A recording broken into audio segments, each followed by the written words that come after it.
ప్రభు దినాల్లో ఆయా స్థలాల నుండి దేవుని ఆరాధించడానికి చేరువచ్చిన పరిశుద్ధులు ప్రియులైన ప్రతి వారికి ప్రభు అయిన యేసుక్రీస్తు నామంలో వందనాలు సమర్పిస్తున్నాం.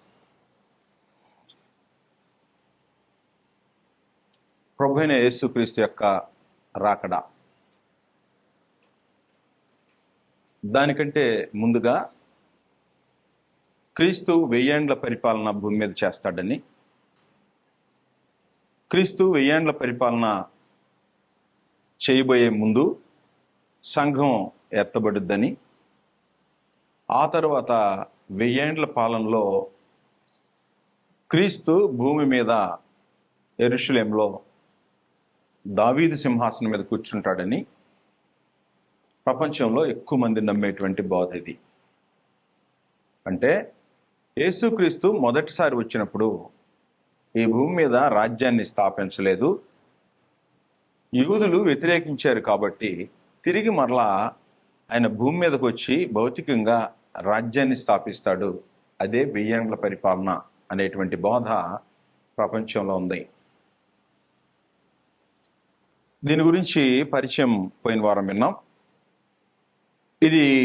ఈ విషయాన్ని నమ్మేటువంటి వ్యక్తుల్లో ప్రపంచంలో ప్రఖ్యాతిగాంచినటువంటి స్పీకర్స్, వరల్డ్ ఫేమస్ స్పీకర్స్ అంటాం. వాళ్ళలో బిల్లీ గ్రహం గారు, హాల్ లిండ్సే గారు, రాబర్ట్సన్, రాగర్స్, జిమ్మీ స్వాగర్త్ అనేటువంటి వీరు ప్రపంచంలో మత శాఖల్లో ప్రఖ్యాతి కాంచినటువంటి బోధకులు, ప్రీచర్స్గా చలామణి అయినటువంటి వ్యక్తులు. వీరు ఈ 1000 ఏండ్ల పరిపాలనని సమర్థించినటువంటి వారు. దీనిలో నుండి ఏం జరిగిందంటే, ఒక అమెరికాలో విలియం మిల్లర్ అనేటువంటి ఆయన 1782 నుండి 1849 వరకు బ్రతికి చనిపోయినటువంటి ఆయన ఒక రైతు కుటుంబంలో పుట్టినటువంటి ఆయన బ్యాప్టిస్ట్ చర్చ్లోకి కన్వర్ట్ అయిపోయి ఆయన ఏం చేశాడంటే, దానియేలు గ్రంథము, ప్రకటన గ్రంథము, ఈ 2 గ్రంథాలు చదివాను నేను. ఇది చదివిన తర్వాత నాకు అర్థమైనటువంటిది ఏంటంటే, యేసుక్రీస్తు ఫలానా రోజు రాబోతున్నాడు అని ఒక డేట్ డిక్లేర్ చేశాడు. ఈ 2 పుస్తకాల ఆధారంగా డేట్ డిక్లేర్ చేశాడు. ఎలా డేట్ డిక్లేర్ చేశాడు అనేటువంటిది ఆ క్యాలిక్యులేషన్ మీకు చెప్పట్లేదు, కానీ ఆయన ఒక డేట్ డిక్లేర్ చేశాడు. ఆ డేట్ ఎప్పుడంటే, ఆయన ఈ 2 పుస్తకాలను టాలీ చేశాడట. దాన్ని బేస్ చేసుకొని చెప్పాడు. ఎప్పుడు వస్తాడని చెప్పాడంటే, మార్చి నెల 1843, మార్చి నెల 1843లో వస్తాడని దాదాపుగా 10,000 మందిని తీసుకొని క్రీస్తు ప్రభు యొక్క రాకడ కొరకు ఎదురు చూశాడు. 10,000 మందితో యేసుక్రీస్తు రాబోతున్నాడని ఎదురు చూశాడట. ఎదురు చూస్తే ఆ రోజు రాల, మార్చి నెలలో రాలేదు ప్రభు అయిన. మరలా ఏం చేశాడంటే, డేట్స్ కొంచెం అటు ఇటు తేడా వచ్చినాయి కాబట్టి ఇది 1843 కాదు, 1844 మార్చిలో రాబోతున్నాడు అని డేట్ మార్చాడు. సరేనని ఎదురు చూశారు, అప్పుడు కూడా రాలా. మళ్ళీ ఏం చేశాడంటే, అక్టోబర్ 22, 1844లో రాబోతున్నాడని 3వ డేట్ మార్చాడు, కానీ రాలా. ఆ సమయంలో ఏం చేశారు తెలుసా? ఆయన బోధన నమ్మినటువంటి వాళ్ళందరూ అమెరికాలో ఏం చేశారంటే, వాళ్ళ ఇళ్ళు అమ్మేశారు. ప్రభు అయిన యేసు వస్తే ఇంకేమీ ఇబ్బంది ఏముంది అనుకొని ఇళ్ళు అమ్మేసేశారు, వ్యాపారాలు మానుకున్నారు, మొత్తం వాళ్ళకి కలిగినటువంటి మొత్తాన్ని ఖర్చు చేసేసుకున్నారు, వాళ్ళు జాబులు వదిలేసేసారు. ఇప్పుడు వాళ్ళ పరిస్థితి ఏమైపోయింది? అంతుపట్టని పరిస్థితిలోకి వెళ్ళిపోయారు. కనీసం గ్రంథం చదవాలి కదా వాళ్ళు. ఒకవేళ నేనే చెప్పాను అనుకోండి ఒక డేటు, నేను చెప్పిన డేటు కరెక్టో కాదో అనేటువంటి సంగతి జాగ్రత్తగా ఆలోచన చేసుకొని అవునో కాదో డిసైడ్ చేసుకోవాలి. మనకి ఇలా డిసైడ్ చేయడానికి దేవుని గ్రంథం మనకి ఏమన్నా వివరాలు ఇస్తుందా అంటే వివరాలు ఇస్తుంది. ఏమిస్తుంది అని అంటే, ఒకవేళ ఎవరైనా ప్రవక్త అయినా సరే, ద్వితీయోపదేశకాండము 18వ అధ్యాయము 21, 22 వచనాల్లో, ద్వితీయోపదేశకాండము 18వ అధ్యాయము 21, 22 వచనాల్లో ఇలాగ చెప్పాడు. మరియు ఏదో ఒక మాట యెహోవా చెప్పినది కాదని మేము ఎట్లు తెలుసుకొనగలమని మీరు అనుకుని ఎడలా. ఏమనుకోవాలట? ప్రవక్త ఒకవేళ ఏదని చెప్పాడు అనుకో, ఎవరైనా చెప్పారనుకో, అది కాదని మేము ఎట్లు తెలుసుకోవాలి అంటే చెప్పాడు, ప్రవక్త యెహోవా నామమున చెప్పినప్పుడు ఆ మాట జరగకపోయిన ఎడల, ఎన్నడూను నెరవేరకపోయిన ఎడలను అది యెహోవా చెప్పిన మాట కాదు. ఆ ప్రవక్త అహంకారము చేతనే దాన్ని చెప్పిన గనుక దానికి భయపడవద్దు. కాబట్టి విలియం మిల్లరు చెప్పినటువంటిది నెరవేరలేదు కాబట్టి ఎలాంటి ప్రవక్త అయిపోతాడు? అబద్ధ ప్రవక్త అయిపోతాడు. కాబట్టి ఇప్పుడు ఆ మాట యెహోవా చెప్పాడా? చెప్పలేదు. మరి ఎలా చెప్పాడు ఈయన ఓన్ క్యాలిక్యులేషన్, అంటే ఆయన సొంత లెక్కలేసి ఆయన ఒక పండితుడిని అని చెప్పి, దేవుని సేవకుడిని, నేను ప్రవక్తని చెప్తున్నానని చెప్పి 3 సార్లు ఫెయిల్ అయ్యాడు. ఈ 3 సార్లు ఫెయిల్ అయిన కారణాన రాలేదు. కాబట్టి ఇప్పుడు ఆయన ఎలాంటి వాడు? ఒకవేళ యెహోవా నామాన్ని ఏదన్నా కార్యక్రమం చెప్పారనుకో, చెప్తే అది జరగాలి. ఒకవేళ అలా జరగకపోతే అది ఎవరు చెప్పలేదు? దేవుడు చెప్పలా. కాబట్టి అతన్ని ఏం చేయాలి? అబద్ధ ప్రవక్త అని ముద్రేసి పక్కన పడేసేయాలి. అయితే ఏం జరిగిందంటే, మరలా కొద్ది కాలం అయిపోయిన తర్వాత ఏం చేశారంటే, దీనిలో నుండి ఈ విలియం మిల్లర్ దగ్గర నుంచి కొంతమంది వేరైపోయి యెహోవా సాక్షులు, దానికంటే ముందు సెవెంత్ డే అడ్వెంటిస్ట్ అనేటువంటి సంఘాన్ని ఒకటి ప్రారంభించారు. ఈ సెవెంత్ డే అడ్వెంటిస్ట్ ఏర్పాటు చేసిన తర్వాత ఆ సెవెంత్ డే అడ్వెంటిస్ట్ వాళ్ళు కూడా డేటు చెప్పేశారు. డేట్ చెప్పి పలానా డేట్లో రాబోతున్నాడు అనేటువంటి ఒక ఏర్పాటు వాళ్ళు కూడా చెప్పేసేసారు. చెప్తే అది కూడా జరగల. అది కూడా జరగపోయేటప్పటికి దానిలో నుంచి చార్లెస్ తాజ్ రజెల్స్ అనేటువంటి ఒక ఆయన యెహోవా సాక్షులు అనేటువంటి దాన్ని ఒకటి స్థాపించి, ఆయన ఒక బిజినెస్ మ్యాన్. ఆ బిజినెస్ మ్యాన్ అనేటువంటి ఆయన ఏం చేశాడంటే, ఆయన సెవెంత్ డే అడ్వెంటిస్ట్ నుంచి బయటికి చీలొచ్చి యెహోవా సాక్షులు అనేటువంటి ఒక బ్రాంచ్ని ఆయన ఏర్పాటు చేసి పెట్టేసేసి, ఆయన కూడా ఎప్పుడు వస్తాడు క్రీస్తు అనేటువంటి విషయాన్ని డేట్లు చెప్పారు. ఇవన్నీ నెరవేరల. ఇవన్నీ నెరవేరకపోతే ఇప్పుడు వాళ్ళు స్థాపించిన సంఘాలు, వాళ్ళు చేసిన బోధలు రైట్ అవుతాయా? ఎట్టి పరిస్థితుల్లో రైట్ కావు. కాబట్టి ఇప్పుడు యేసుక్రీస్తు వస్తాడు, వస్తే రాజ్యాన్ని స్థాపిస్తాడు. ఆ రాజ్యం స్థాపించిన తర్వాత అక్కడి నుంచి ప్రారంభమై 1000 ఏళ్ళు పరిపాలన చేస్తాడు అనేటువంటిది బోధ. మరి ఇప్పుడు రాజ్యం వచ్చిందా రాలేదా? సంగతులు మనుషులకు అర్థం కావట్లేదు. అంటే యేసుక్రీస్తు రాజ్యాన్ని ఎలా స్థాపిస్తాడు, ఎప్పుడు స్థాపిస్తాడు, ఎందుకు స్థాపిస్తాడు, అది వచ్చిందా రాలేదా అనేటువంటి సంగతి మనుషులకి గ్రంథం చదివితే అర్థమైంది. వారికి గ్రంథం చదువుకోకుండా ఇష్టం వచ్చినటువంటి లేఖనాల్ని వాళ్ళు ఇష్టం వచ్చినట్టుగా పెట్టుకొని ఆలోచన చేస్తే క్రీస్తు వస్తాడు, భూమి మీద రాజ్యం స్థాపిస్తాడు అనేటువంటి ఆలోచన మనుషులకి నిలబడి ఉంటుంది. ఈ సంగతి సరిగ్గా కానీ అర్థం కాకపోతే మనుషులకి ఇదే ఆలోచన ఉంటుంది. ఇంతకీ దేవుని గ్రంథం మనకు చెప్పేటువంటి సంగతి ఏంటి అని మనం ఆలోచన చేస్తే, మార్కు సువార్త 13వ అధ్యాయంలో, మార్కు సువార్త 13వ అధ్యాయం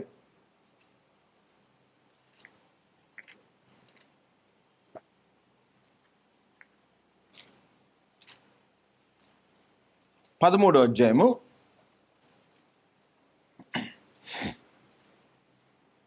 24వ వచనం నుండి చదువుతాను. ఆ దినములలో ఆ శ్రమ తీరిన తరువాత చీకటి సూర్యుని కమ్మును, చంద్రుడు తన కాంతినీయుడు, ఆకాశము నుండి నక్షత్రములు రాలును, ఆకాశమందలి శక్తులు కదిలింపబడును. అప్పుడు మనుష్య కుమారుడు మహాప్రభావముతోనూ మహిమతోనూ మేఘారూరుడే వచ్చుట చూచెదరో. అప్పుడు ఆయన తన దూతలను పంపి భూమి అంతము మొదలుకొని ఆకాశాంతము వరకు నలుదిక్కుల నుండి తాను ఏర్పరచుకొని వారిని పోగు చేయించును. అంజూరపు చెట్టు చూచి ఒక ఉపమానము నేర్చుకొనుడి. దాని కొమ్మ ఇంకా లేతదై చిగురించినప్పుడు వసంతకాలము సమీపముగా ఉన్నదని మీకు తెలియను. అంజూరపు చెట్టు ఆకులు రాలిపోయి చిగురులు వస్తుంటే ఏమని మనకు అర్థమైంది? వసంతకాలం వస్తుంది అని అర్థమైంది.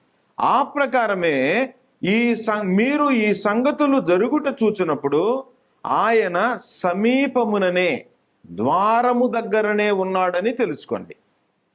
ఇవన్నీ జరుగు వరకు ఈ తరము గతింపదని నిశ్చయముగా మీతో చెప్పుచున్నాను. మాట్లాడుతుంది యేసుక్రీస్తు. ఆకాశమును భూమియు గతించును గాని నా మాటలు గతింపవు. యేసుక్రీస్తు చెప్పేటువంటి మాటలు గతించిపోవు. ఆ దినమును గురించి, ఏ దినాన్ని గురించి? ప్రభు అయిన యేసు మేఘారూఢుడై వచ్చేటువంటి దినాన్ని గురించి. తండ్రి తప్ప అసలు తండ్రి ఎవరో వీళ్ళకి తెలిస్తే కదా. తండ్రి తప్ప ఏ మనుష్యుడైనను, ఈ భూమి మీద ఉండే ఏ మనిషికి తండ్రి తప్ప ఏ మనుష్యుడైనను, పరలోకమందులే దూతలైనను, కుమారుడైనను ఎరుగరు. కుమారునికి తెలియదు, దూతలకు తెలియదు, ఏ మనుషుడికి తెలియదు. ఎవరికి తప్ప? తండ్రికి తప్ప. తండ్రి ఎవరు? యేసుక్రీస్తు కాదు. దేవుడైన యెహోవా తండ్రి, క్రీస్తు ప్రభు కుమారుడే ఉన్నాడు. కుమారుడికి కూడా తెలియదని ఎవరు చెప్తున్నారు? ఈ మాట్లాడుతుంది ఎవరు? ఇప్పుడు నేను చదివే మాటలు యేసుక్రీస్తే మాట్లాడుతున్నాడు. ఏమని? ఆ దినమును గూర్చి, ఆ గడియను గూర్చి తండ్రి తప్ప ఏ మనుష్యుడైనను, పరలోకమందలి దూతలైనను, కుమారుడైనను ఎరుగడు. జాగ్రత్త పడుడి అన్నాడు. కాబట్టి ఇప్పుడు ఈ యేసుక్రీస్తు రాబోతున్నాడు, వస్తున్నాడు, పలానా రోజు డేటు అని డేట్ చెప్పినటువంటి వాడు అబద్ధికుడా, నిజం చెప్పినవాడా? యేసుక్రీస్తుకే తెలియదట. వచ్చే యేసుక్రీస్తుకే తెలియదు, దూతలకు తెలియదు, భూమి మీద ఉండే ఏ మనుషుడు కూడా యేసుక్రీస్తు ఎప్పుడు వస్తాడో తెలియదు. తెలియనప్పుడు మరి విలియం మిల్లర్, ఈ చార్లెస్ తాజ్ రసెల్స్ అనేటువంటి వాళ్ళు ఎలా చెప్పారు? ఈరోజు కూడా చెప్తున్నారు కొంతమంది. ఈరోజు కూడా బైబిల్లో లేనటువంటి సంగతులు మనుషులకు చెప్పి మాయ చేసేటువంటి జనాలు ప్రపంచంలో బోలెడంతమంది ఉన్నారు. అలాంటి వాళ్ళని అబద్ధ ప్రవక్తలు అన్నారు. వాళ్ళు చెప్పింది నెరవేరకపోతే అది అబద్ధం, యెహోవా చెప్పలేదు అని చెప్తారు. కాబట్టి యేసుక్రీస్తు యొక్క రాకడ గురించి ఏ మనుషుడికి తెలీదు, ఎవ్వరికి తెలీదు, ఒక్క తండ్రి అయిన దేవునికి మాత్రమే తెలుసు. ఎప్పుడు వెళ్ళమంటే యేసుక్రీస్తు అప్పుడు వస్తాడు. వచ్చేది ఎంత సమయం పట్టిద్ది? క్షణం, అంతే. క్షణమే. మెరుపు మెరిసినట్టు వస్తాడు, అంతే. మెరుపు మెరిస్తే ఎట్లా ఉంటుంది అట్లా. వీళ్ళందరూ పోయి కొండల దగ్గర, కోనల దగ్గర ఎదురు చూడాల్సిన అవసరంలా. జనం వెళ్ళి ఎదురు చూడండి, నేను వస్తున్నానని చెప్పలా, మీరు సిద్ధపడి ఉండండి అని చెప్పాడు.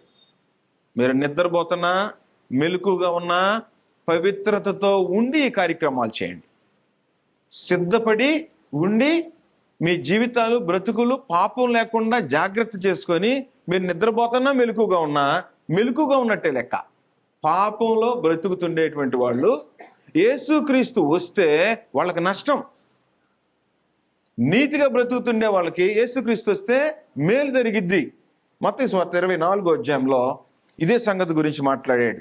మత్తయి సువార్త 24వ అధ్యాయం 32వ వచనం నుంచి ఇలాగుంది.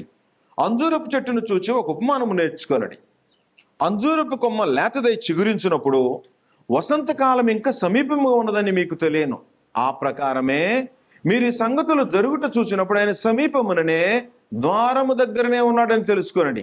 ఇవన్నీ జరుగు వరకు ఈ తరము గతింపదని నిశ్చయముగా మీతో చెప్పుచున్నాను. ఆకాశమును భూమియు గతించును గాని నా మాటలు ఏమాత్రమును గతింపవు. అయితే ఆ దినమును గూర్చి, ఇక్కడ యాడ్ చేశాడు, ఆ దినమును గూర్చి, మరలా రెండో మాట చెప్పాడు, ఆ గడియను గూర్చి. మార్క్స్ వార్తలో ఏం చెప్పాడు? ఆ దినమును గూర్చి అన్నాడు. ఇక్కడేమన్నాడు? ఆ గడియను గూర్చి అన్నాడు. గడి అంటే ఎగ్జాక్ట్ టైం, ఆ రోజులో ఎప్పుడు వస్తాడు అనేటువంటి ఆ డేట్, ఎప్పుడు వస్తాడు అనేటువంటి డేటు మరియు టైం, ఆ గడియ, ఆ దినమును గూర్చి గడియను గూర్చి రెండు చోట్ల చెప్పేశాడు. మార్కులో కూడా ఇలాగే చెప్పాడు. ఆ దినమును గూర్చి ఆ గడియను గూర్చి తండ్రి తప్ప అన్నాడు. తండ్రి అక్కడ తండ్రి తప్ప అన్నాడు. ఇక్కడ ఏమన్నాడంటే తండ్రి మాత్రమే, ఇంకెవరికి తెలియదు. ఏ మనుష్యుడైనను పరలోకమందలి దూతలైనను కుమారుడైనను ఎరుగరు. కాబట్టి ఇప్పుడు మనుషులు ఏం చేయాలి? యేసుక్రీస్తు వస్తాడని ఎదురు చూడాలా? యేసుక్రీస్తు ఎప్పుడు వస్తాడో తెలియని డేట్కి సిద్ధపడి ఉండాలా? ఒకవేళ ఆయన రాడు అనుకో, ఈలోపు నువ్వు చనిపోతే ఎలా చనిపోవాలి? పవిత్రంగా ఉండి చనిపోవాలి. యేసుక్రీస్తు ఎప్పుడైనా రావచ్చు, ఈ క్షణమైన రావచ్చు, రేపు రావచ్చు, 10 సంవత్సరాల తర్వాత రావచ్చు, వచ్చే నెలలో రావచ్చు, తెలియదు, ఎవరికి తెలియదు. మనం చేయాల్సిన పని ఏంటి? సిద్ధపడి ఉండటమే. అది సిద్ధపడి ఉండటం అంటే అర్థం ఏంటంటే పాపము నుండి విమోచింపబడి జీవించాలి. పాపంలో ఉండి బ్రతికి చనిపోతే ప్రభువైన యేసు వస్తే నష్టపోతారు మనుషులు. అందుకని ఏం చేస్తున్నాడంటే ఇంకా లేట్ చేశాడు. ఇక్కడ కూర్చున్న వాళ్ళు ఇప్పుడు వింటున్నారు కదా, వినేవాళ్ళు యేసుక్రీస్తు ఎందుకు రాలేదనుకుంటున్నారు? ఎందుకు రాలేదనుకుంటున్నారంటే 2వ పేతురు పత్రిక 3వ అధ్యాయంలో ఇప్పుడు మీకోసమే ఈ సందేశం. ఏంటంటే ఎందుకు ఆలస్యం? 3వ అధ్యాయము 2వ పేతురు పత్రిక 8వ వచనం. ప్రియులారా, ఒక సంగతి మరిచిపోకుడి, ఏమనగా ప్రభువు దృష్టికి ఒక దినము 1000 సంవత్సరముల వలెను, 1000 సంవత్సరములు ఒక దినముల వలె ఉన్నవి. అంటే ప్రభు అయిన యేసు ఒక దినము లేట్ చేద్దాం అనుకున్నాడు అనుకో, ఎంతకాలం పట్టింది ఆయన దృష్టికి? 1000 సంవత్సరాలు అవ్వచ్చేమో. ఒకవేళ 1000 సంవత్సరాలు కూడా ఒక రోజులోనే కంప్లీట్ చేయొచ్చేమో. అంటే ఎప్పుడు వస్తాడో తెలీదు. ఆయన దృష్టికి కాలం అనేది అల్పంగా ఉంటుంది. ఆయనకి కాలం లేదు, మనకి కాలం. ఎంతకాలం బ్రతుకుతామో, చచ్చిపోతామేమో, రేపేం జరుగుద్దో అనే చింత మనకి. ఆయనకి కాలాన్ని గురించి అంతము లేనివాడు, బిగినింగ్ లేనివాడు. కాబట్టి కాలాన్ని గురించి ఆయన దృష్టికి ఎలాగ ఉంటుందంటే 1000 రోజులు 1000 సంవత్సరాలు ఒక రోజులాగా ఉంటాయి. ఒక రోజు ఆయన దృష్టికి 1000 సంవత్సరాలు లాగా ఉంటాయి. కాబట్టి ఆయన ఎలా కావాలనుకుంటే అలాగ అనుకునేటివి. ఎందుకు ఆలస్యం చేస్తున్నాడు? కొందరు ఆలస్యమని ఎంచుకున్నట్లు ప్రభువు తన వాగ్దానమును గురించి ఆలస్యం చేయవాడు కాడు గాని ఎవడునూ నశింపవలని నిశ్చయించక అందరూ మారు మనసు పొందవలని కోరుచు. అది ఎందుకు రాలేదు తెలుసా? ఇక్కడ కూర్చున్న వాళ్ళు కొంతమంది ప్రభువైన యేసు వచ్చాడు అనుకో, ప్రభువైన యేసు వస్తే నరకానికి వెళ్ళిపోవాలి. ఇక్కడ కూర్చున్న వాళ్ళలో లేదు, వినేవారిలో ఎక్కడి నుంచి వింటున్నా వారు ఒకవేళ ప్రభువైన యేసు ఈ క్షణంలో వస్తే ఇలా ఇక్కడ కూర్చున్న వాళ్ళలో కొంతమంది మారు మనసు పొందకుండా వాక్యం అర్థమైనా కూడా రేపు చూడొచ్చులే, వచ్చే సంవత్సరం చూడొచ్చులే, పెళ్ళైనాకు చూడొచ్చులే, ఉద్యోగం వచ్చినాక చూడొచ్చులే, వచ్చే వారం చూడొచ్చులే, మా అబ్బాయి పెళ్లి చేసిన తర్వాత చూడొచ్చులే, లేకపోతే మా అమ్మాయి పెళ్లి అయిపోయినా చూడొచ్చులే, నేను పెళ్లి చేసుకున్నా చూడొచ్చులే, ఫలానైనాకు చూడొచ్చులే అని ఎదురు చూసేటువంటి వాళ్ళకి ప్రభువైన యేసు ఈ రోజు వస్తే మీకు లాభమా మేలా కీడా? మారు మనసు పొందని వారు, పాపక్షమాపణ పొందని వాళ్ళకి యేసుక్రీస్తు ఇప్పుడు వస్తే లాభమా నష్టమా? నష్టం. ఎంతకాలం నష్టం? చేను పోయింది, లేక లాస్ వచ్చింది, వచ్చే సంవత్సరం పూడ్చుకోవచ్చు. ఫలానా నష్టం వచ్చింది, వచ్చే సంవత్సరం పూడ్చుకోవచ్చు. జబ్బు వచ్చింది, తగ్గించుకోవచ్చు. ఒక తగ్గకపోయినా ఎప్పుడైనా చనిపోతాం. కానీ యేసుక్రీస్తు రోజు వస్తే నువ్వు కానీ మారు మనసు పొందకపోతే యేసుక్రీస్తు వస్తే నీకు ఇక కనికరం ఉండదు. ఇక ఆయన కనికరించడు. ఇక ఆయన వస్తే తీర్పు ప్రారంభమైంది. తీర్పు ప్రారంభం అంటే స్పాట్. ఇక అంతే, ఇక మార్చుకోవడానికి వీల్లేదు. రేపు మార్చుకుంటానయ్యా అని యేసుక్రీస్తు దగ్గర చెప్పడానికి వీల్లేదు. కాబట్టి ఈరోజు రక్షణ పొందటానికి దేవుడు అవకాశం ఇచ్చినటువంటి వాళ్ళు ఆలోచన చేసుకొని రక్షణ పొందకపోతే ప్రభువైన యేసు గాని వస్తే నష్టపోయేది నువ్వే. రక్షణ పొందిన వాళ్ళకి ఆనందం ఉంటుంది. ఎందుకని? వస్తే క్రీస్తుతో పాటు పరలోకం వెళ్ళిపోతారు. ఒకవేళ నువ్వు రక్షణ పొందకపోతే, మారు మనసు పొందకపోతే క్రీస్తు ఈ రోజు కానీ ఇప్పుడే ప్రత్యక్షమైతే నీవు నరకానికి వెళ్ళిపోతావు. అది మార్పు పొందని నీ హృదయ కాఠిన్యాన్ని అనుసరించి నీకు నీవే ఉగ్రతను సమకూర్చుకొంచున్నావు అన్నాడు. కాబట్టి వచ్చే వారం చేస్తా, ఉద్యోగం వచ్చి నాకు మారు మనసు పొందుతా, ఈ జబ్బు తగ్గితే మారు మనసు పొందుతా, ఇల్లు కంప్లీట్ అయితే మారు మనసు పొందుతా, ఫలానైతే మారు మనసు పొందుతా అనుకునే వాళ్ళ గురించి ప్రభు అయిన యేసు ఏం చెప్తున్నాడంటే, కొందరు ఆలస్యమని ఎంచుకున్నట్లు ప్రభు తన వాగ్దానం గురించి ఆలస్యం చేయవాడు కాడు గాని ఎవడును నశింపవలనని నిశ్చయింపక అందరూ మారు మనసు పొందవలని కోరుచు మీ ఎడల దీర్ఘశాంతము గలవాడై ఉన్నాడు. మీ ఎడల అరే వచ్చే వారం బాప్తీసం పొందాం అనుకుంటుంది ఈ అమ్మాయి, ఈ వారం ఆగుదాంలే అనుకున్నాడంట. ఇంకొంతమంది అన్నాడు వచ్చే సంవత్సరం పొందుదాం, ఆ సంవత్సరం దాకా చూద్దాం అనుకున్నాడంట. చూసి వీడు మారు మనసు పొందాలి అనుకున్నాడు అనుకో, డేట్ దేవుడు ఫిక్స్ చేసి ఇక వెళ్ళమన్నాడు అనుకో, నీకు మార్చుకోవడానికి ఛాన్స్ లేదు. ఇక నేను మారు మనసు ప్రభు అయిన యేసు వస్తే మారు మనసు పొందడం లేదు. ఇక ఒక్క క్షణమే. ఈ క్షణంలో ఏం జరిగిద్దంటే ఆటోమేటిక్గా నీకు జడ్జిమెంట్లోకి వచ్చేసేస్తావు. అప్పుడు వెళ్ళి అయ్యా ఇప్పుడు నేను బాప్తిసం పొందుతానంటే కుదిరే కార్యక్రమం ఉండదు. ఎందుకని?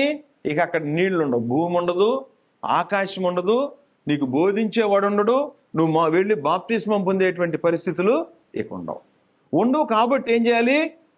నీ కోసమే ప్రభు అయిన యేసు లేట్ చేస్తున్నాడు, అది గుర్తుపెట్టుకోవాలి.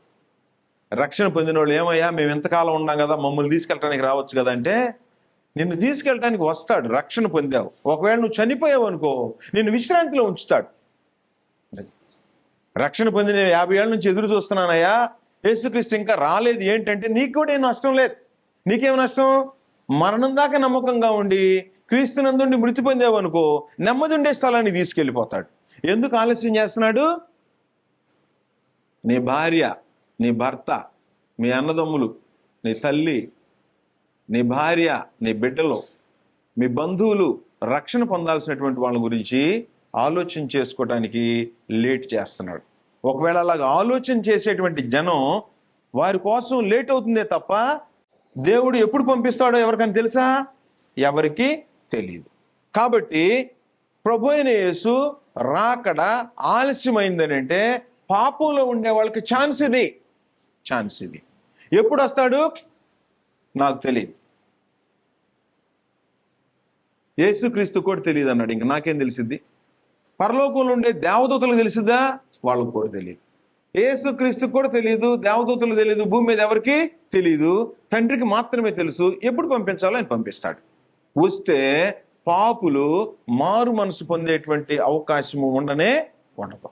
కాబట్టి పాపులు మారు మనసు పొందాల్సింది ఎప్పుడు? ప్రభు అయిన యేసు రాకడ కంటే ముందే. ప్రభు అయిన యేసు రాకడ ఇప్పుడు తెలియదు. ఎక్కడున్నాడు? నేను ద్వారం దగ్గరే ఉన్నా, డోర్ దగ్గరే నిలబడినా, ఎప్పుడు వెళ్ళమంటే అప్పుడు వస్తా అన్నాడు. నేను రెడీగా ఉన్నాను, ఎప్పుడు వెళ్ళమంటే అప్పుడు వెళ్ళిపోతాను. డోర్ దగ్గర రెడీగా ఉన్నాడట, ఎప్పుడు వస్తాడో తెలియదు. ఒక దినం 1000 సంవత్సరాలు, 1000 సంవత్సరాలు ఒక దినం లాగా ఉంటే ఆ కాలం వాళ్ళకి. కాబట్టి నీకు అలాగ లేదు, నాకు అలాగ లేదు. నేను 1000 సంవత్సరాల తర్వాత బాప్తిసం పొందుతానంటే కుదిరిద్దా? నా బ్రతికెంత, మానవ జీవితం ఎంత? కాబట్టి వయసులో నీవు ఉన్నప్పుడు యవ్వనస్తుడివో, ముసలాడివో, జబ్బు చేసిన వాడివో, బాధల్లో ఉన్నవాడివో, ఇవన్నీ క్రైటీరియా కాదు, ఇవన్నీ కాదు. మారు మనసు పొందటం అనేది భూమి మీద స్వార్థ విన్న ప్రతి వారి యొక్క బాధ్యత ఉంటుంది. ఒకవేళ నీకు మరలా ఇలాంటి సమయం రాకపోవచ్చేమో, ఇలాంటి అనుకూలమైన దినం మరొకటి నీకు రాకపోతే నీ గతి ఏంటి? ప్రభు అయిన యేసు వచ్చాడు అనుకో, నీ గతి ఏంటి? అది ఆలోచన చేసుకోవాలి. అందుకని భార్య, భర్తలు, అన్నదమ్ములు, తల్లిదండ్రులు, బిడ్డలు ఏం ఆలోచన చేయాలంటే ఇళ్లల్లో కూర్చొని గొడవలు చేసుకోవటం కాదు, సిద్ధపడి ఉండాల. రక్షణ పొందిన వారైతే జీవితాలు భద్రంగా పెట్టుకోవాలి. రక్షణ పొందని వారు రక్షణ పొందటానికి ఆలోచన చేసుకోవాలి. కాబట్టి రక్షణ పొందకుండా ఎవరు ఆలస్యం చేస్తున్నారో వారు దేవుని దీర్ఘశాంతాన్ని ఇంకా తృణీకరిస్తూనే ఉన్నారు అని అర్థం. అంటే దేవుడు ఇంకా ఓర్చుకుంటా ఉంటే దాన్ని మీరు పట్టించుకోవట్లేదు. మనం ఒక మనిషి కోసం ఎదురు చూసామనుకోండి, సపోజ్ 9 గంటలకు వస్తానన్నాడు మనిషి. 9 గంటలకు వస్తానన్న మనిషి 9 గంటలకు మనం అక్కడికి వెళ్ళాం.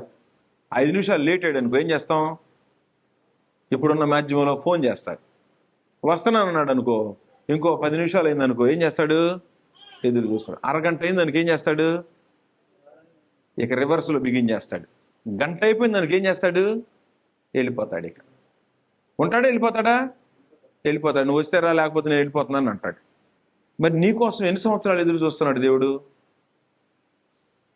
నీకు ఎంత ఆరోగ్యాన్ని ఇచ్చాడు, ఎంత ఆయుష్ని ఇచ్చాడు. ఈ భూమి మీద బ్రతకటానికి గాలిని, నీటిని, ఇందులో ఉండే సమస్తాన్ని నీకు ఇచ్చి ఒకసారి పైకి చూడయా, చనిపోతావు గ్యారెంటీగా. ఈ చనిపోబోయే ముందు పాపంలో ఎందుకు బ్రతుకుతావు? ఈ పాపాన్ని వదిలిపెట్టు. పాపాన్ని వదిలిపెట్టి చనిపోతే నాతో పాటు యుగయుగాలు ఉండాలి, బ్రతకాలని కోరుకుంటున్నావు కదా. ఎంత బ్రతకాలని కోరుకుని ఈ పాపంలో ఉంటే ఏదో ఒకరోజు చనిపోతావు. ఈ పాపాన్ని వదిలిపెట్టి జీవించి చనిపోతే నా దగ్గరికే వస్తావు, యుగయుగాలు బ్రతికుంటావు, ఆనందంగా ఉంటావు. అంటే నాకు ఆనందం వద్దు, భూమి మీద నా ఇష్టం వచ్చినట్టు తిరుగుతా అనుకునే వాళ్ళకి ప్రభువైన యేసు వస్తే నష్టమా లాభమా? కాబట్టి మారు మనసు పొందనటువంటి వారు నష్టపోతారని ఎరిగి దేవుడు ఏం చేస్తాడంటే నీకు ఇంకొక రోజు ఇచ్చాడు, ఇంకో సంవత్సరం ఇచ్చాడు. 60 సంవత్సరాలు, 70 సంవత్సరాలు, 50 సంవత్సరాలు బ్రతికి ఏం సాధించావు? ఏం సాధించాలి? తృప్తి ఉందా? మనుషులకు తృప్తి లేదు. ఆనందం ఉందా? ఆనందం లేదు. ఏముంది మరి? దిగులు, బాధ, చింత. ఈ లోకంలో ఇంకా ఇచ్చేద్దాం అనే ఆలోచన తప్పితే ఏమీ లేదు మనుషులకి. ఒకవేళ నీ ప్రాణం పోతే నీ భర్త నిన్ను రక్షించగలడా? నీ తల్లి నిన్ను రక్షించగలదా? నీ కుమారుడు నిన్ను రక్షించగలడా? నీ అన్న తమ్ముడు నిన్ను రక్షించగలడా? ఈ లోకంలో నిన్ను వాడుకునేటువంటి వాళ్ళు ఎవడు నిన్ను రక్షించలేడు క్రీస్తు ప్రభువు వస్తే. కాబట్టి ఏం చేయాలి? మారు మనసు పొందాలి. మారు మనసు పొంది క్రీస్తులోనికి బాప్తిస్మం పొందితే ప్రభువైన యేసు ఎప్పుడు వచ్చినా బాధలేదు. అంతే. రక్షణకు సిద్ధపడినటువంటి వాళ్ళు ఇప్పుడు వచ్చినా ఆనందం ఉంటుందా, బాధ ఉంటుందా? నేను వెళ్ళిపోయి క్రీస్తు ప్రభువుతో పాటు ఈ బాధలు, ఈ భూలోకంలో ఉండే బాధలు ఏమీ లేకుండా ఆనందంగా అక్కడికి వెళ్ళిపోతానంటే ఎంత సంతోషం మిగిలిద్ది. కాబట్టి రక్షణ పొందని వారి కొరకు ప్రభువైన యేసు యొక్క ఆలస్యం జరుగుతుంది. కనుక ఇలా ఇది గ్రంథం చెప్పేటువంటి సందేశం. కొంతమంది చెప్పేటువంటి సందేశం ఏంటంటే ప్రభువైన యేసు వచ్చి భూమి మీద 1000 ఏండ్లు పరిపాలన చేస్తాడు అని చెప్తున్నారు. దేవుని గ్రంథం ఏం చెప్తుంది? ఆయన వస్తే భూమి ఆకాశాలు రగులుకుంటాయి. ఈ భూమి ఆకాశం ఇందులో ఉండే సమస్తం పాడైపోద్ది. ఈ భౌతికంగా కనిపించే ఏది కూడా ఇక ఉండదు. ఈ భూమి మీద జీవించడానికి కుదిరే కార్యక్రమమే కాదు. 10వ వచనం, 2 పేతురు 3వ అధ్యాయము 10వ వచనం. అయితే ప్రభు దినము దొంగ వచ్చినట్లు వచ్చును ఆ దినమున అన్నాడు. ఆ దినం అంటే ప్రభువైన యేసు ఎప్పుడు వస్తే అప్పుడు. ఆకాశములు మహాధ్వనితో గతించిపోవును. ప్రభువైన యేసు వస్తే ఆకాశాలు మహాధ్వనితో గతించిపోతాయి. అంటే ప్రభువైన యేసు వచ్చిన తర్వాత 1000 ఏండ్ల పరిపాలన ఉంటుంది భూమి మీద అని బోధిస్తున్నారు. ప్రీ మిలీనియం థియరీ ఇది. ప్రీ మిలీనియం థియరీ అంటే అర్థం ఏంటంటే ప్రభువైన యేసు రాగానే సంఘం ఎత్తబడి 1000 సంవత్సరాల పరిపాలన జరిగిద్ది అని బోధిస్తున్నారు. గ్రంథం ఏం చెప్తుంది మనకి? ప్రభు దినం దొంగ వచ్చినట్లు వస్తూ ఆ దినమున అంటే ఎప్పుడు? ప్రభు వచ్చే దినమున ఆకాశములు మహాధ్వనితో గతించిపోవును, పంచభూతములు మిక్కటమైన వేండ్రముతో లయమైపోను, భూమియు దాని మీద ఉన్న కృత్యములు కాలిపోవును. ఇవన్నీ ఇట్లు లయమైపోయినవి గనుక ఆకాశములు రగులుకొని లయమైపోనట్టు, పంచభూతములు మహావేంద్రముతో కరిగిపోనట్టు, దేవుని దినపు రాకడ కొరకు కనిపెట్టుచు దానిని ఆశతో అపేక్షించుచు మీరు పరిశుద్ధమైన ప్రవర్తనతోనూ భక్తితోనూ ఎంతో జాగ్రత్త గలవలే ఉండవలెను. రక్షణ పొందినటువంటి వాళ్ళు ఆ రాకడ కొరకు కనిపెట్టడం అంటే పరిశుద్ధమైన ప్రవర్తనతో. నీ ఉద్యోగం నువ్వు చేసుకో, నీ వ్యాపారం నువ్వు చేసుకో, నీ పని నువ్వు చేసుకో, ఇల్లు కట్టుకుంటే ఇల్లు కట్టుకో, ఏ పని అని చేసుకో, కానీ పరిశుద్ధంగా జీవించు. రక్షణ పొందని వాడు ఏం చేయాలి? నీ కొరకే లేట్ అయిపోతుంది, వెంటనే బాప్తిస్మం పొందాలి, మారు మనసు పొందాలి. ఈ మారు మనసు పొంది పాపాన్ని కడిగేసుకొని పరలోకానికి వెళ్ళటానికి, క్రీస్తు ప్రభుని ఎదుర్కోవటానికి, ఆయన రాకడ కొరకు ఎదుర్కొనేటువంటి జనాల్లో ఆ జాబితాలోకి నువ్వు చేర్చబడాలంటే నువ్వు ఖచ్చితంగా రక్షణ పొందాల్సిన, మారు మనసు పొందాల్సిన అవసరం ఉంది. కాబట్టి మారు మనసు పొందనటువంటి వాళ్ళేమో మారు మనసు పొందాలని దేవుడు క్రీస్తు ప్రభుని ఇంకా పంపలా. మారు మనసు పొంది రక్షణ పొందిన వాళ్ళట పరిశుద్ధతతో బ్రతకాలట. ఎట్టాలి? మీరు పరిశుద్ధమైన ప్రవర్తనతోనూ భక్తితోనూ ఎంతో జాగ్రత్త గలవారై ఉండవాలను. అంటే రక్షణ పొందినవాడు ఎంతో జాగ్రత్తగా బ్రతుకుతుంటే రక్షణ పొందనటువంటి వాళ్ళు చూసి రక్షణ పొందే అవకాశం ఉంటుంది. ఇందుకు పరమందున దేవుడు క్రీస్తు ప్రభువుని పంపించకపోతే పాపులకి లాభం, పంపించితే నీతిమంతులకు లాభం. ఒకవేళ పంపకపోయినా క్రీస్తునందు మృతి పొందితే లాభమే, చావైతే లాభమే. క్రీస్తునందు మృతి పొందేవాళ్ళు ధన్యులు అని అన్నాడు. కాబట్టి ఇంతకీ ఏం చెప్తున్నాడంటే ఆయన దీర్ఘశాంతాన్ని తృణీకరించుతున్నావా అని అడిగాడు. దేవుడు నీ కొరకు ఎదురు చూస్తుంటే, ఆయన రక్షణ పొందుతావని ఎదురు చూస్తుంటే, ఆయన దీర్ఘశాంతాన్ని నువ్వు తృణీకరిస్తున్నావంటే నీకు ఎంత పనిష్మెంట్ ఇవ్వాలి? ఆయన నీ కోసం ఎదురు చూస్తుంటే ప్రపంచంలో ఉండే ధనమంతా ఖర్చు పెట్టి మారుమనసు పొందమని, పాపాన్ని వదిలిపెట్టమని నీకు బోధిస్తుంటే నువ్వు పట్టించుకోకపోతే ప్రభువునేసి వచ్చి నీకు పనిష్మెంట్ ఇవ్వాలా వద్దా? ఖచ్చితంగా ఇవ్వాలి.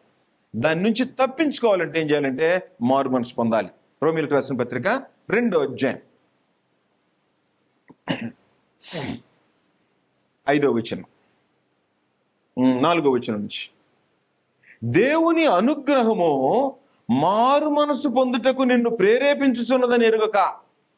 ఇప్పుడు నేను వాక్యం చెప్తుంటే వినేవారికి హృదయం ఏమనిపిస్తుందంటే, ఎందుకు ఈ పాపంలో బ్రతకటం, కడిగేసుకుంటే పోయింది కదా, ఎన్నాళ్ళు ఏంటా నీ మాటలో, కడిగేసుకొని బాప్టిజం పొందితే నెమ్మదిగా ఉండిపోతాను కదా అనుకుంటా ఉంటా. మారు మనసు పొందటానికి ప్రేరేపిస్తుంటే హృదయం అంటుంది, హృదయం, ఈ హృదయంలో ఉండే దౌర్భాగ్యం అంతా ఏమంటుందంటే చెప్తున్నాడు, ఆయన మారు మనసు పొందుటకు నేను ప్రేరేపించుతున్నదని ఎరుగక ఆయన అనుగ్రహ ఐశ్వర్యమును సహనమును దీర్ఘశాంతమును తృణీకరించుదువా. మీ ఇంట్లో పిల్లోడికి 10 సార్లు చెప్పావు అనుకో, వినకపోతే ఏం చేస్తారు? అసలు 10 సార్లు చెప్పే తల్లులు ఉన్నారా? 2 సార్లు చెప్పారు అనుకో, వినకపోతే ఏం చేస్తారు? కొంతమంది ఒకసారి పిలిస్తే పలకపోతేనే కోపం వచ్చింది, కొంతమందికి 2 సార్లు పిలిస్తే కోపం వచ్చింది, కొంతమందికి 4 సార్లు పిలుస్తుంటారు. 10 సార్లు పిలిచినా రాకపోతే ఏం చేసేది తల్లి? ఏం చేస్తారు? మామూలుగా ఉండదు ఇక కోపం. ఏదుంటుంది తీసుకొని వేస్తుంటారు. ఏది వినపడిన వాడు రాకపోతే, వినపడి పిలుస్తుంటే పిలిచినప్పుడు 2 సార్లు వినపడి ఒక్కసారి రాకపోతే కోపం వచ్చింది, 2 సార్లు రాకపోతే కోపం వచ్చింది. నువ్వు ఎన్నిసార్లు ఉంటావు మారు మనసు పొందమని? ఎన్నిసార్లు ఉంటావు? ఎన్నిసార్లు విన్నా, ఎన్నిసార్లు గద్దించినా లోబడని వానికి మరి హఠాత్తుగా నీ ప్రాణమైన పోవచ్చు, ప్రభువుని యేసుని రావచ్చు. ఆయన అనుగ్రహ ఐశ్వర్యమును సహనం ఏమని? మారు మనసు పొందటానికి నిన్ను అంటే అర్థం ఏంటంటే, నువ్వు పిల్లల్ని పిలుస్తుంటే రావట్లేకపోతే ఎలాగుంటుందో దేవునికి కూడా అలాగే ఉంటుంది. నీకు పిలిచి ఇలాంటి మైక్ ఏర్పాటు చేసి ఇలాంటి వాతావరణం ఏర్పాటు చేసి మారు మనసు పొందు, నష్టపోతావు. పాపంలో ఉంటే నరకానికి వెళ్ళిపోతావు, యుగ యుగాలు కాలిపోతావు, నెమ్మది లేని ప్రాంతంలో ఉంటామని చెప్తుంటే లెక్క చేయట్లేదంటే నీకు ఎంత పనిష్మెంట్ ఇవ్వాలి? అది రెడీగా ఉంది. ఆ పనిష్మెంట్ భూమి మీద ప్రభువైన యేసు వచ్చే వరకు నీ కోసం చూస్తూనే ఉంటాడు దేవుడు. కాబట్టి తలుపు దగ్గర నిలబడి తడతా ఉంటే ఏడిపిస్తారా, బాధ పెడతారా? తల్లిదండ్రులు బాధ పెట్టినట్టు కదా. ఎంతసేపు చెప్పినా వినకపోతే, మాటలు వినకపోతే తల్లిదండ్రులు ఏం చేస్తారు? ఇక దేవుడు నీకోసం దినమెల్లా చేతులు దాపి చూస్తాడంట. ఎవడు వస్తాడా, ఎవరు రక్షణ పొందుతారా, నా మాట ఎవరు వింటారా అని ఎదురు చూస్తున్నాడు. నువ్వేం చేస్తున్నావో తెలుసా? ఆయన అనుగ్రహ ఐశ్వర్యమును సహనమును దీర్ఘశాంతమును తృణీకరించుదువా. మా అమ్మ నన్ను ఏం చేయట్లేదు అనుకొని వెళ్ళిపోతున్నావా? ఆలోచించు. నీ కాఠిన్యమును మార్పు పొందని నీ హృదయమును అనుసరించి ఉగ్రత దినమందు, అనగా దేవుని న్యాయమైన తీర్పు బయలుపరచబడి దినమందు నీకు నీవే ఉగ్రతను సమకూర్చుకొంచున్నావు. భార్యతో సంబంధం లేదు, మా ఆవిడ కాదండి, మా ఆవిడండి అంటానికి లేదు. మా ఆయనండి, నా భర్త ఒప్పుకోవట్లేదు అంటానికి కుదరదు. భర్త ఒప్పుకొని పనులు ఎన్నో చేస్తావు. చేయట్లా? భార్య ఒప్పుకొని పనులు ఎన్నో చేయట్లా భర్త, తల్లి ఒప్పుకోకపోతే బిడ్డలు చేయట్లా. ఈ రక్షణ విషయం మాత్రం చెప్తుంటాడు, మా ఆయన మీదండి, మా మా మా ఇంట్లో పరిస్థితులు ఎట్టుండి, మాకు అలా ఉంది ఎలా ఉంది అంటాడు. ఏం లేదు, అది నీకు సంబంధించింది. మార్పు పొందని నీ హృదయ కాఠిన్యమును అనుసరించి ఉగ్రత దినమందు, ఉగ్రత అంటే ఏంటో చెప్తాడు. న్యాయమైన ఉగ్రత అంటే ఏంటి? న్యాయమైన తీర్పు. ఎందుకని? నీకు 30 సంవత్సరాలు 40 సంవత్సరాలు 60 సంవత్సరాలు టైం ఇచ్చిన తర్వాత, మారు మనసు పొందు, నరకం ఉందని నీకు చెప్పిన తర్వాత వినకపోతే ఏం చేయాలి? అప్పుడు దేవుని న్యాయమైన తీర్పు. అది ఎన్నిసార్లు చెప్పినా వినలేదు కాబట్టి నీకేమొచ్చిద్దట? ఉగ్రతను సమకూర్చుకొంచున్నావు. నీకు నీవే, ఇంకెవరో కాదు, నీకు నీవే ఉగ్రతని సమకూర్చుకొంచున్నావు. కాబట్టి ఉగ్రత నుంచి తప్పించుకోవటానికి, మారు మనసు పొందటానికి దేవుడు క్రీస్తుని పంపకుండా అక్కడ ఉంచాడు. ఎప్పుడు పంపిస్తాడో తెలియదు. నెక్స్ట్, ఇంతకీ క్రీస్తు భూమి మీదకి వచ్చి రాజ్యం చేస్తాడు అనేటువంటిది, 1000 ఏండ్లు పరిపాలన చేస్తాడు అనేటువంటిది వారు చెప్పేటువంటి సందేశం. దానికట ముందు ఏం జరుగుతున్నారంటే, వాళ్ళు చెప్పేటువంటి సందేశం పోయిన వారం కూడా గుర్తు చేశాను నేను. యెరూషలేములో యేసుక్రీస్తు వచ్చి దావీదు సింహాసనం మీద కూర్చుండి పాత నిబంధన ఆరాధన విధానం అంటే, పాత నిబంధన ఆరాధన అంటే అక్కడ బలిపీఠం ఉండాలి, అతి పరిశుద్ధ స్థలం ఉండాలి, పరిశుద్ధ స్థలం ఉండాలి, లేవి గోత్రికులు అహరోను సంతతి వాళ్ళు యాజకులు ఉండాలి. ఇలాంటి వారు వచ్చి బలిపీఠం మీద బలి అర్పణ చేసి మరలా ఈ కార్యక్రమాలన్నీ జరుగుతూ ఉంటాయట. ఎప్పుడు? 1000 సంవత్సరాలు. యేసుక్రీస్తు పరిపాలనలో ఇలాంటివి జరగాలట. అలాంటివి జరిగితేనే అప్పుడు 1000 ఏండ్లు అయిపోయిన తర్వాత సంఘం ఎత్తబడి పరలోకం వెళ్ళిపోయింది. సంఘం ఎత్తబడి పరలోకం వెళ్ళిన తర్వాత అప్పుడు 7 ఏండ్లు పరిశుద్ధులకు ఎక్కడో విందు జరిగిద్దట. మిగిలిన వాళ్ళకి భూమి మీద శ్రమలు ఉంటాయంట. ఇది 1000 ఏండ్ల పరిపాలనకి అల్లినటువంటి కథ. 1000 ఏండ్లు క్రీస్తు భూమి మీద పరిపాలన చేస్తాడంటానికి వాళ్ళు ఇష్టం వచ్చిన లేఖనాలు అల్లిన కథ. దీనిలో యేసుక్రీస్తు భూమి మీదకి వస్తే మరలా బలి అర్పణ కానీ, పాత నిబంధన శిష్టం కానీ, యాజక ధర్మం కానీ జరుగుద్దో లేదో 2 రెఫరెన్స్లో మీకు వివరాలు చెప్తాను. నంబర్ 1, ధర్మశాస్త్రము ఎత్తివేయబడింది అని చెప్పటానికి కొలస్సీ పత్రిక 2వ అధ్యాయము 14వ వచనం. కొలస్సీలకు రాసిన పత్రిక 2వ అధ్యాయము 13 నుంచి కలిసి ఉన్నాయి, చదువుతాం. మరియు అపరాధముల వలనను శరీరమందు సున్నతి పొందకుండుట వలనను మీరు మృతులై ఉండగా, దేవుడు రాతరూపకమైన ఆజ్ఞల వలన మన మీద రుణముగాను మనకు విరోధముగా ఉండిన పత్రమును అంటే ధర్మశాస్త్రాన్ని మేకులతో సిలువ కొట్టి దాని మీద చేరాతను తుడిచివేసి మనకు అడ్డము లేకుండా దాన్ని ఎత్తివేసి మన అపరాధములన్నింటినీ క్షమించి ఆయనతో కూడా మిమ్మల్ని జీవింపజేశాను. ఆయన ప్రధానులను అధికారులను నిరాయుధులనుగా చేసి సిలువ చేత జయోత్సముతో వారిని పట్టి తెచ్చి బాహాటముగా వేడుక కనపరిచెను. కాబట్టి అన్నపానము విషయంలోనైనను పండుగ అమావాస్య విశ్రాంతి అని వాటి విషయంలో మీకు తీర్పు తీర్చేవాడికి అవకాశం ఇగుడి. ఇవి రాబో వాటి ఛాయే గాని నిజ స్వరూపము క్రీస్తులో ఉంది. అంటే ధర్మశాస్త్రం మొత్తం ఎక్కడ నిజ స్వరూపం క్రీస్తులో ఉంది. కాబట్టి ఇవన్నీ ఏం చేశాడు? మనకు అడ్డంగా ఉన్న ధర్మశాస్త్రాన్ని సిలువలో మేకులు కొట్టి మనకు అడ్డం లేకుండా ఎత్తివేశాడు అన్నాడు. ఇప్పుడు వీళ్ళు చెప్పేటువంటి సంగతి ఏంటి? 1000 ఏండ్ల పరిపాలన వాళ్ళు అది తిరిగి మరలా పునరుద్ధరించబడాలి, యాజకులు రావాలి, లేవి గోత్రంలో అహరోను సంతతి రావాలి అని చెప్తున్నారు. హెబ్రీ పత్రిక 7వ అధ్యాయము 12వ వచనం ఇలాగ చెప్తుంది. 11-12 వచనాలు. ఆ లేవీయులు యాజకులై ఉండగా ప్రజలకు ధర్మశాస్త్రం ఇవ్వబడింది గనుక ఆ యాజకుల వలన సంపూర్ణ సిద్ధి కలిగిన ఎడల అహరోను క్రమములో చేరినవాడని చెప్పబడక మెల్కీసెదెకు క్రమము చొప్పున వేరొక యాజకుడు రావాల్సిన అవసరమేమి?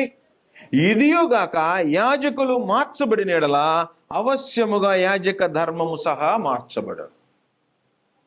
దేవుడు ఒక రోజున పాత నిబంధన స్థాపించి పాప పరిహార విధానాన్ని ఒకటి ఏర్పాటు చేసి దాన్ని ప్రజలు నెరవేర్చలేకపోతే క్రీస్తుని పంపించి వధించి పాత నిబంధన బలి అర్పణ సిస్టమ్ని తీసివేసి శాశ్వతంగా యేసుక్రీస్తుని నిరంతరం యాజకుడిగా చేసి ఆ బలుల వలన సంపూర్ణ సిద్ధి కలుగులేదని చెప్పిన తర్వాత మరలా ఆ బలులు పునరుద్ధరించబడతాయి అని చెప్పేటువంటిది ఏం బోధ?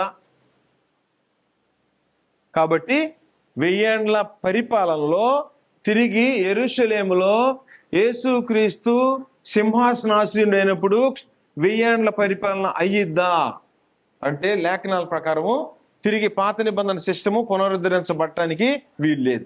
ఒకవేళ పాత నిబంధన సిస్టమ్ పునరుద్ధరించబడితే యేసుక్రీస్తు వచ్చినటువంటిది నిరర్థకం, ఇక రక్షణే లేదు మనుషులు. కనుక ఈ వారానికి ముగించాను. వచ్చే వారం 1000 ఏండ్ల పరిపాలన ప్రకటన గ్రంథంలో రాయబడినటువంటి దాని అర్థం ఏంటి? అది 1000 ఏండ్లు క్రీస్తు పరిపాలన చేస్తాడని రాయాల. క్రీస్తుతో కూడా 1000 ఏండ్లు రాజ్యము చేసిరి, రాజ్యము చేయుదురు అంటే 1000 ఏండ్లు యేసుక్రీస్తు యొక్క పాలన అంటే దేవుని గ్రంథం మనకు బోధించేటువంటి విషయాలు ఏంటో వచ్చే వారం మనం డీటెయిల్గా 1000 ఏండ్లు అని అక్కడ రాసి ఉండేటువంటి ప్రకటన గ్రంథం 20వ అధ్యాయంలో రాసినటువంటి ఆ సంగతులకి గ్రంథం మనకి ఏం వివరిస్తుంది అనే సంగతులు వచ్చేవారు మనం వింటాం. కాబట్టి ప్రభువైన యేసు భూమి మీదకి రాడు, కానీ ప్రభువైన యేసు వస్తాడు. ఎక్కడికి వస్తాడంటే మేఘారూరుడే వస్తాడు. మేఘారూరుడే మధ్యాకాశానికి వచ్చినప్పుడు పాపులకు శిక్ష ఉంటుంది, నీతిమంతులకు పరలోకం ఉంటుంది. అందువలన దేవుడు ఏం చేస్తున్నాడంటే ఈ భూమి మీద ఉండే అంత ధనం మొత్తాన్ని వినియోగించి అనేక స్థలాల్లో రక్షణ పొందండి, మారుమనసు పొందండి, చనిపోతే నరకానికి వెళ్తారు, యుగ యుగాలు బాధపడతారు, దాని నుంచి తప్పించుకోవటానికి మారుమనసు పొందండి. ఒకవేళ అలా మారుమనసు పొందకుండా మీ హృదయాన్ని కఠినం చేసుకుంటే దేవుని న్యాయమైన తీర్పు ఉగ్రత ఉంటుంది. న్యాయంగా నిన్ను ఉగ్రతకి గురి చేస్తాడు. ఆ ఉగ్రతకి గురి కాకుండా మారుమనసు పొంది నేడే రక్షణ దినమని ఆలోచన చేసి పాపులు మారుమనసు పొందాలి.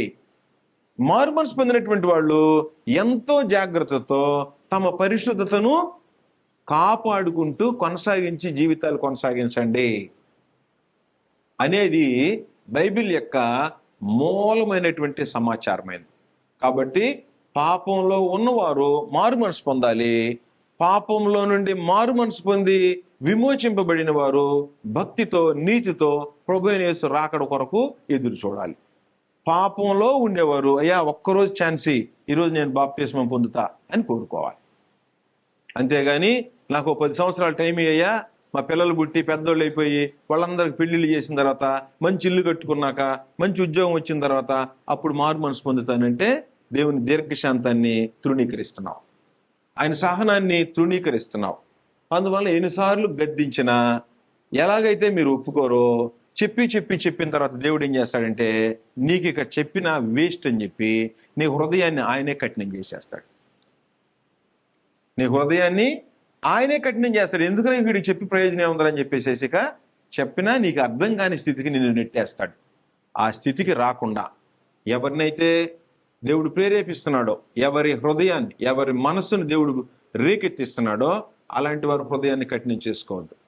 ఆలోచన చేయండి. సంగతులు ఒకవేళ అర్థం కాకపోతే తిరిగి తెలుసుకోండి, మారుమనసు పొందండి, పాపక్షమాపణ పొందండి, బాప్తిస్మం పొంది రక్షణ పొంది ఉగ్రత నుంచి దేవుడు నీ కొరకు ఇంతవరకు ఓడ్చుకుంటే దాని నుంచి ఆ అనుగ్రహ ఐశ్వర్యాన్ని వినియోగించుకోండి. అలా వినియోగించుకోకపోతే ఒకవేళ ఈరోజు చనిపోతే లేదు ప్రభువైన యేసు వస్తే ఆరనగ్నికి వెళ్ళిపోతారు.